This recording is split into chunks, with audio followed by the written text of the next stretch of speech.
Mahatma Jyotiba Phule Telangana backward classes welfare residential educational institution society BC వెల్ఫేర్లో ఎంజేపీలో 6th నుండి 8th క్లాస్ వరకు 6th 7th 8th వరకు బ్యాక్లాగ్ వేకెన్సీ సీట్లకి నోటిఫికేషన్ విడుదలైందండి. 6 7 8వ తరగతి మిగిలిన సీట్లకు ఈ యొక్క నోటిఫికేషన్ వచ్చేసి మనకు ఫిబ్రవరి 15వ తారీఖు వరకు లాస్ట్ డేట్ ఉందండి. ఆల్రెడీ మనకు స్టార్ట్ అయింది. 8వ తారీఖు 1వ నెల నుంచి స్టార్ట్ అయింది. సో ఇందులో వచ్చేసి మనము వెబ్సైట్ వచ్చేసి MJPTSRRAS అని ఉంటుంది. సో మీకు కావాలనుకుంటే ఒకసారి బీసీ వెల్ఫేర్ అని సెర్చ్ చేయండి, మీకు కనబడుతుంది. ఈ డిస్క్రిప్షన్లో దీని గురించి లింక్ పెడతాను, చూడండి ఒకసారి. సో ఈ విధంగా ఓపెన్ అయిన తర్వాత మనకి ఇక్కడ online payment and online application ఉంది సర్వీసెస్లో, చూడండి ఒకసారి. ఇందులో ఫస్ట్ మనం ఆన్లైన్ పేమెంట్ని క్లిక్ చేసుకోవాలి. ఆన్లైన్ పేమెంట్ని క్లిక్ చేసుకున్న తర్వాత అప్లయింగ్ ఫర్ అని ఉంటుంది. ఇక్కడ మీరు ఏ క్లాస్కి అప్లై చేయాలనుకుంటున్నా ఆ క్లాస్ సెలెక్ట్ చేసుకోవాలి. ఇప్పుడు 5th క్లాస్ చదివితే 6th క్లాస్కి అప్లై చేసుకోవాలి. ఇప్పుడు 7th చదివితే 8th క్లాస్కి అప్లై చేసుకోవాలి. ఇక్కడ క్లాస్ సెలెక్ట్ చేసుకోవాలి. తర్వాత డిస్టిక్ వచ్చేసి మీరు ఏ డిస్టిక్ ఆ డిస్టిక్ని సెలెక్ట్ చేసుకోవాలి. ఇక్కడ డిస్టిక్ నేమ్స్ ఉంటాయి అన్నీ. ఇక్కడ క్యాండిడేట్ నేమ్ క్యాపిటల్ లెటర్స్లో అన్నీ టైప్ చేయండి. జెండర్ సెలెక్ట్ చేసుకోవాలి. సెలెక్ట్ కమ్యూనిటీ, మీ యొక్క క్యాస్ట్ వచ్చేసి ఇందులో సెలెక్ట్ చేసుకోవాలి. మొబైల్ నెంబరు ఇవ్వాలి. ఒక స్టూడెంట్ ఒక మొబైల్ నెంబర్ ఇవ్వాలి compulsory. Do belong to Telangana state, yes అని క్లిక్ చేసుకోవాలి. ఇక్కడ ఎస్ అని క్లిక్ చేసుకోవాలి. సో ఇక్కడ అమౌంట్ వచ్చేసి ఇక్కడ 100 రూపీస్, 100 రూపీస్ని ఎంటర్ చేసుకోవాలి. సో తర్వాత క్యాప్చాని ఎంటర్ చేసుకోవాలి. ఇక్కడ అన్నీ కరెక్ట్గా ఉన్నాయా లేదా అనేది ఒకసారి చెక్ చేసుకోండి. మొబైల్ నెంబర్, ఇక్కడ కమ్యూనిటీ, జెండర్ డీటెయిల్స్, ఓకే, ఇవన్నీ మనము ఎంటర్ చేసుకోవాలి. ఇక్కడ ఉన్న డిక్లరేషన్ మొత్తం ఒకసారి చదవండి. మొబైల్ నెంబర్, కమ్యూనిటీ, జెండర్ అన్నీ కరెక్ట్ ఉన్నాయా లేదా చెక్ చేసుకోండి. సో తర్వాత ఇక్కడ డిక్లరేషన్ ఉంటుంది, ఇక్కడ దాని మీద క్లిక్ చేయండి. సో సబ్మిట్ క్లిక్ చేసుకోవాలి. ఇక్కడ సబ్మిట్ క్లిక్ చేసుకున్న తర్వాత మనకు పేమెంట్ మెథడ్ అడుగుతుంది. అక్కడ పేమెంట్ మెథడ్లో పేమెంట్ కొట్టేసి దానికి ఒక జర్నల్ నెంబర్ వస్తుంది. ఆ జర్నల్ నెంబర్ నోట్ చేసుకోవాలి. ఇక్కడ సబ్మిట్ చేసిన తర్వాత జర్నల్ నెంబర్ వస్తుంది. జర్నల్ నెంబర్ నోట్ చేసుకున్న తర్వాత పేమెంట్ అయిపోయిన తర్వాత ఈ విండోని క్లోజ్ చేసుకోవాలి. ఈ విండోని క్లోజ్ చేసుకొని ఇంతకుముందు ఏదైతే విండో ఓపెన్ చేసామో అక్కడికి రావాలి. తర్వాత ఇక్కడ సెకండ్ ఉన్న ఏముంది, ఆన్లైన్ అప్లికేషన్ ఉంది చూసారా.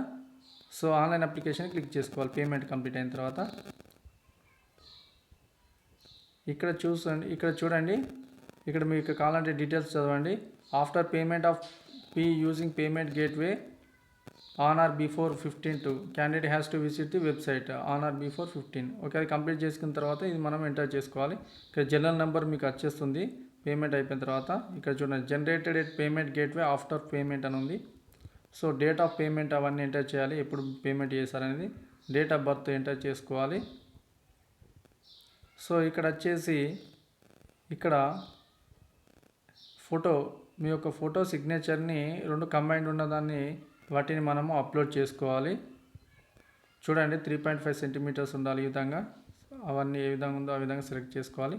తర్వాత డిక్లరేషన్ మీద క్లిక్ చేసుకోవాలి. డిక్లరేషన్ మీద క్లిక్ చేసుకొని నెక్స్ట్ క్లిక్ చేసుకొని ఏమేమైతే అప్లోడ్ కావాలనో, ఏమేమైతే డీటెయిల్స్ కావాలనో అవన్నీ మనము ఎంటర్ చేసుకోవాలి. సో మీ యొక్క కంపల్సరీ ఏంటి, మనకు స్టడీ సర్టిఫికేట్స్ అనేది తీసుకురావాలి.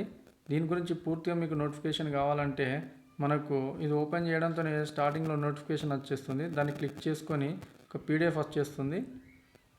ఆ PDFని మీరు ఒకసారి పూర్తిగా చదివితే మీకు అర్థమవుతుంది.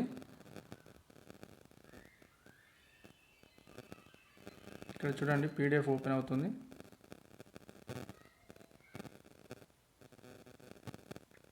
ఇక్కడ PDF, ఈ యొక్క PDFని మీరు చూసుకోండి. మొత్తం ఒకసారి PDF మొత్తం చదవండి. ప్రవేశంకు అర్హత 6వ తరగతి, ఇక్కడ ఎవరు ఏందనేది మొత్తం ఒకసారి చూసుకోండి.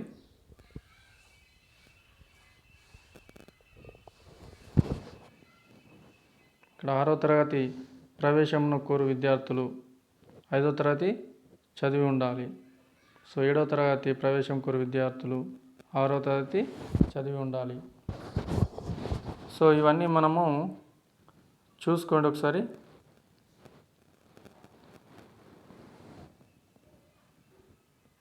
ఇక్కడ ఆదాయ పరిమితి వచ్చేసి పట్టణ ప్రాంతంలో వచ్చేసి 15,000, 2 లక్షలు. అదే గ్రామీణ ప్రాంతంలో అయితే మనకు 1,50,000 ఇవి ఉన్నాయి. కరెక్ట్గా అన్నీ చెక్ చేసుకోండి. ఇక్కడ చూడండి ఎలా విధంగా ఉంటుంది. పాత జిల్లాకు 1 యూనిట్ని పరిగణించబడుతుంది. ఓకే, ప్రవేశ పరీక్ష వచ్చేసి మనకి ఏ విధంగా ఉంటుంది. ఇక్కడ తెలుగు, మ్యాథ్స్ అండ్ పరిసరాల విజ్ఞానం అంటే సైన్స్, సోషల్, మ్యాథ్స్ ఉంటుంది. సో ఈ విధంగా ఇక్కడ సిలబస్ అన్నీ ఒకసారి ఇవన్నీ మొత్తం చదవండి. ఇవి 2 గంటల వ్యవధిలో 100 మార్కులు కను ఉంది.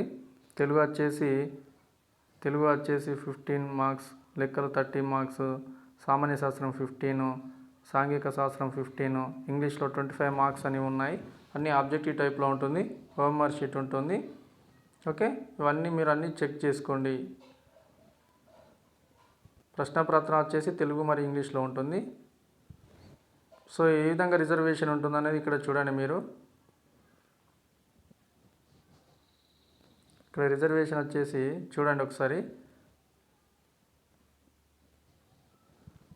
ఇక్కడ బీసీలో వచ్చేసి బీసీ వాళ్ళకి ఎక్కువగా ఉంటుంది. ఏ వాళ్ళకి 15%, బి వాళ్ళకి 25%, సి వాళ్ళకి 3%, డి వాళ్ళకి 17%, ఈ వాళ్ళకు 10% బీసీలో. ఎంబీసీ వాళ్ళకు 5% ఉంటుంది. ఎస్సీ వాళ్ళకు 50%, ఎస్టీ వాళ్ళకు 5%, ఓబీసీ, ఈబీసీ వాళ్ళకి 2%, అనాథలకు 3% ఉంటుంది. ఈ విధంగా టోటల్గా ఇది చూసుకోండి ఏ విధంగా సెలెక్ట్ చేసుకుంటున్నారు అనేది. ఇక్కడ బీసీ వాళ్ళకి ఎక్కువ ప్రిఫరెన్స్ ఉంటుంది.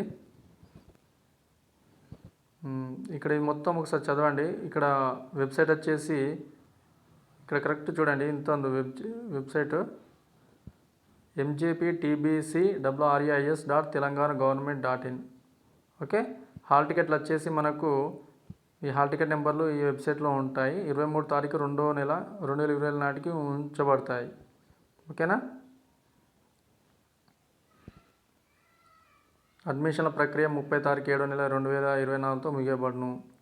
పేమెంట్ గేట్వే ఇక్కడ చూడండి, ఇది కరెక్ట్గా చూసుకోండి. అభ్యర్థులు పై అర్హతలు పరిశీలించుకొని సంతృప్తి చెందిన తర్వాత పేమెంట్ గేట్వే విద్యార్థి పేరు, పుట్టిన తేదీ, తండ్రి ఆర్ సంరక్షణ మొబైల్ నంబర్ వెళ్ళి ₹100 చెల్లించిన తర్వాత ఒక జర్నల్ నంబరు ఇవ్వబడుతుంది. ఆ జర్నల్ నంబర్ పొందినంత మాత్రమే దరఖాస్తు చేసుకున్నట్లు కాదు, అది కేవలం దరఖాస్తు రుసుము చెల్లించినట్లు తెలియజేయు నంబరు మాత్రమే. అంటే ఫస్ట్ పేమెంట్ గేట్వే తర్వాత సెకండ్కి వెళ్ళి మనము ఇక్కడ ఆన్లైన్ ఏదైనా సెంటర్ నుండి మనం ఆన్లైన్లో దరఖాస్తు చేసుకోవాలి. ఓకే, ఇది మొత్తం ఒకసారి నోటిఫికేషన్ మీరు మొత్తం చదవండి, మీకు తెలిసిపోతుంది మొత్తం.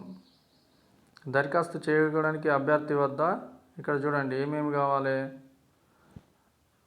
కుల ధృవీకరణ పత్రం, ఆదాయ ధృవీకరణ పత్రం, ప్రత్యేక కేటగిరీ ధృవీకరణ, స్టడీ బోనఫైడ్ సర్టిఫికేట్, పుట్టిన తేదీ మొదలగు ధృవపత్రాలు ఒరిజినల్ పొంది ఉండాలి. ఒకవేళ దరఖాస్తు సమయానికి లేని ఎడల అట్టివారు పైన తెలిపిన ధృవీకరణ పత్రాలు ప్రవేశ సమయానికల్లా పొంది ఉండాలి. ధృవపత్రాల ఒరిజినల్స్ ప్రవేశ సమయంలో సమర్పించాలి. లేని ఎడల విద్యార్థి ఎంపిక కాబడిన ప్రవేశ కల్పించబడదు. ఓకేనా. ఇప్పుడు లేకున్నా కూడా పర్లేదట, తర్వాత మీరు సెలెక్ట్ అయిన తర్వాత కంపల్సరీ అక్కడ మీరు సబ్మిషన్ చేయాలి. ఓకే, ఇక్కడ హాల్ టికెట్లు 7 రోజుల ముందే ఇచ్చేస్తుంది. మొత్తం ఇది ఒకసారి చదవండి. ఎన్ని సంవత్సరాలు ఉండాలి. 6వ తరగతి వాళ్ళు వచ్చేసి 12 సంవత్సరాలకు మించకూడదు. ఎస్సీ/ఎస్టీలకు 2 సంవత్సరాలు మినహాయింపు కలదు. 7వ తరగతి వాళ్ళకి వచ్చేసి 13 సంవత్సరాలు మించకూడదు. ఎస్సీ/ఎస్టీలకు 2 సంవత్సరాలు మినహాయింపు ఉంటుంది. ఇవన్నీ ఒకసారి చూసుకోండి. ఓకేనా. ఏమైనా డౌట్స్ ఉంటే కామెంట్స్లో చెప్పేటండి, కామెంట్స్లో నేను చెప్తాను. Okay, thank you.